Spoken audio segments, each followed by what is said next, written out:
ខ្ញុំជា Matcha Latte ខ្ញុំចង់ប្រាប់អ្នកទាំងអស់គ្នាថាកុំផឹកខ្ញុំច្រើនពេកប្រយ័ត្នណដាច់លុយចាយព្រោះខ្ញុំថ្លៃណា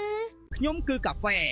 នៅពេលដែលអ្នកផឹកខ្ញុំដាក់ស្ករច្រើនពេកខ្ញុំនឹងធ្វើឲ្យបេះដូងរបស់អ្នករត់លឿនហើយធ្វើឲ្យរាងកាយអ្នកលើសជាតិស្ករ ខ្ញុំជាតែបៃតងខ្ញុំសម្អាតឈាមនិងថែរក្សារាងកាយអ្នក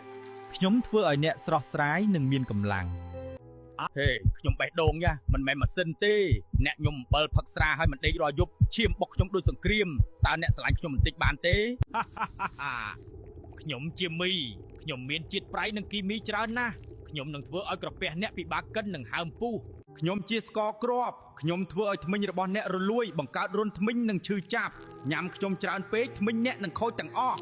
ខ្ញុំជាដំឡូងចៀនខ្ញុំពេញដោយខ្លាញ់នឹងអំបិលបិទសរសៃឈាមរបស់អ្នកបង្កជំងឺបេះដូងញ៉ាំខ្ញុំច្រើនពេកអ្នកនឹងមានបញ្ហាសុខភាពធ្ងន់ធ្ងរធ្ងន់ណាស់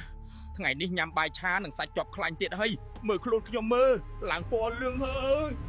ខ្ញុំជាដំឡូងផ្អែមខ្ញុំផ្ដល់ធម៌ពលយឺតខ្ញុំថែរក្សាពោះវៀនអ្នកខ្ញុំធ្វើឲ្យអ្នកមានកម្លាំង ខ្ញុំជាអាល់កុលខ្ញុំបំផ្លាញថ្លើមអ្នកខ្ញុំធ្វើឲ្យអ្នកអស់កម្លាំងប្រសិនបើអ្នកផឹកខ្ញុំនឹងបំផ្លាញអ្នកអស់កម្លាំងមែនទេខ្ញុំគឺជាធម្មពលប៉ូតាស្យូមបន្ទាន់ដែលសាច់ដុំរបស់អ្នកកំពុងត្រូវការកម្ចាត់ភាពល្ហិតល្ហៃហើយបង្កើនធម្មពលឡើង សួស្តីខ្ញុំជាផ្លែបឺខ្ញុំកំពុងលាបខ្លាញ់ល្អដើម្បីការពារបេះដូងរបស់អ្នកធ្វើឲ្យសរសៃឈាមអ្នកទន់និងរឹងមាំ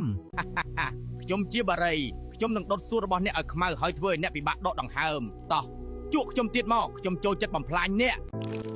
សួស្តីខ្ញុំជាប្រទាកន្ទុយក្រពើខ្ញុំកំពុងលាបចែត្រជាក់ដើម្បីសម្រួលក្រពះពោះវៀនដែលកំពុងរលាកហើយខ្ញុំជួយព្យាបាលស្បែកដែលខូច ខ្ញុំជាត្រសក់ខ្ញុំធ្វើឲ្យរាងកាយអ្នកត្រជាក់ខ្ញុំផ្ដល់ទឹកឲ្យស្បែកអ្នករស់ឡើងវិញខ្ញុំនៅទីនេះដើម្បីថែរក្សាអ្នក